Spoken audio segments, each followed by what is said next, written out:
অকাল কুমন্ড অপদস্থ উপদেষ্টা আমাদের দরকার নাই। এই ধরনের উপদেষ্টা এবং কর্মকর্তাদেরকে সম্মানের সাথে এক কাপড়ে বাড়িতে পাঠান। যদি শেখ হাসিনার দিকে তাকান, ক্ষমতার চেয়ার স্থায়ী না। যেই জনগণ আপনাকে চেয়ার দিতে পারে সেই একই জনগণ আপনাকে চেয়ার থেকে ছুঁড়েও ফেলে দিতে পারবে। এই বাস্তবতা ভুলে যাবেন না।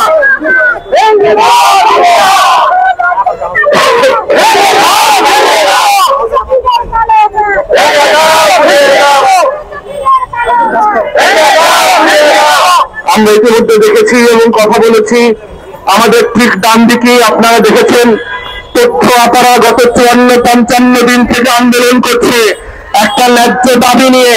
যেই দাবিগুলো নিয়ে সরকার এখন পর্যন্ত কোনো যৌক্তিক আলোচনা করবার প্রয়োজন মনে করছে না। যেটা এই প্রকল্পটা বাদ দিয়ে নতুন একটা লুটের প্রকল্প তারা হাজির করেছে। কারণ তথ্য আপা প্রকল্পে বেতন ছাড়া এখন কোনো লুটের টাকা নাই। নতুন প্রকল্প করলে আরো 950 কোটি টাকা লুটপাট বাণিজ্য করতে পারবে এবং 2000 নতুন লোক নিয়োগ করার মাধ্যমে আউটসোর্সিং কোম্পানি দিয়ে আরো কয়েক হাজার কোটি টাকার লুটপাট বাণিজ্য হবে। তাই পুরাতন প্রকল্প বাদ দিয়ে নতুন করে এখন নতুন লুটের প্রকল্প তৈরি করছে। ঠিক একইভাবে আমরা দেখতে পাচ্ছি শিক্ষা মন্ত্রণালয় এবং সমাজ কল্যাণ মন্ত্রণালয়ের অধীন থেকে যে ব্যাপক লুটপাটের প্রকল্পগুলো জারি ছিল সেগুলো এখনো অব্যাহত আছে।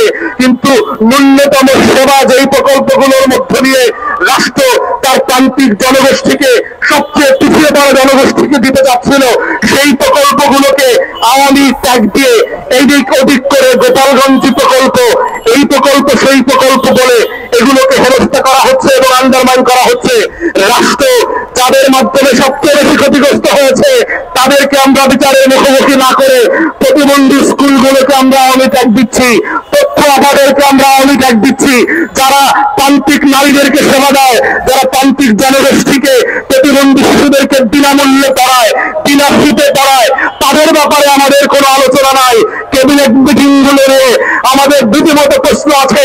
এতদিন আন্দোলন করবার পরেও যেই সকল উপদেষ্টারা এই ছোটখাটো সমস্যার সমাধান করতে পারে না, গণ অভ্যুত্থানের পরের সরকারে এই ধরনের অকার্যকর অনর্থ অকাল কুমন্ড অপদস্থ উপদেষ্টা আমাদের দরকার নাই।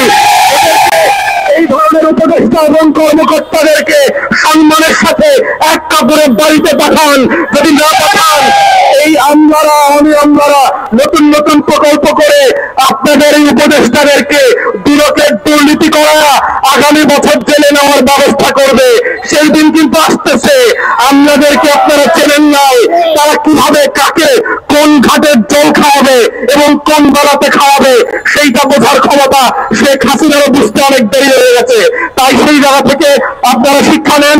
আমাদের পক্ষ থেকে আমরা জোর দাবি জানাচ্ছি, প্রয়োজনে আপনারা অবিলম্বে একটা উপকমিটি করেন। উপকমিটি এই প্রতিষ্ঠানগুলোকে ভেটিং করবে, রাষ্ট্রের নিয়ম কানুন গুলো যেগুলো নীতিমালা আছে সেগুলো তারা মানছে কিনা এবং সেই ভিত্তিতে এই প্রতিষ্ঠানগুলোকে গ্র্যাজুয়ালি নিবন্ধিত করা, এমপিও ভুক্ত করা, জাতীয়করণ করা, শিক্ষক কর্মকর্তা কর্মচারীদেরকে পেনশনভুক্ত করা, নিয়মিত বেতনের ব্যবস্থা করা দরকার। এই ন্যূনতম দাবিগুলো নিয়ে মেনে নিয়ে আলোচনার পথ খুলে দেন।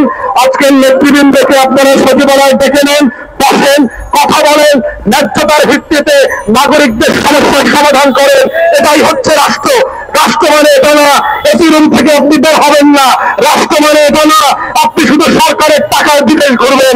রাষ্ট্র মানে এটা না শুধুমাত্র প্রয়োজনে মিটিং করবেন। রাষ্ট্র মানে আপনার বসতে হবে, জনগণের কথা শুনতে হবে, নাগরিকদের অধিকার দিয়ে আপনাকে বসতে হবে, মিটিং করতে হবে। এটাই হচ্ছে রাষ্ট্র, এটাই হচ্ছে ন্যায্য দাবির জায়গা।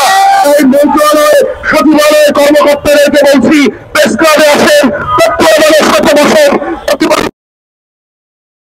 তাদের সাথে বসেন, বসে সম্মানের সাথে ন্যায্যতার সাথে রাষ্ট্রের আইনের উপরে ভিত্তি করে তাদেরকে বাড়িতে পাঠানোর ব্যবস্থা করেন, স্কুলে পাঠানোর ব্যবস্থা করেন, তথ্য সভাটাদের সেবা দেওয়ার জন্য প্রান্তিক নারীদের কাছে পাঠানোর ব্যবস্থা করেন। এই আহ্বান জানিয়ে আমার বক্তব্য এখানে শেষ করছি।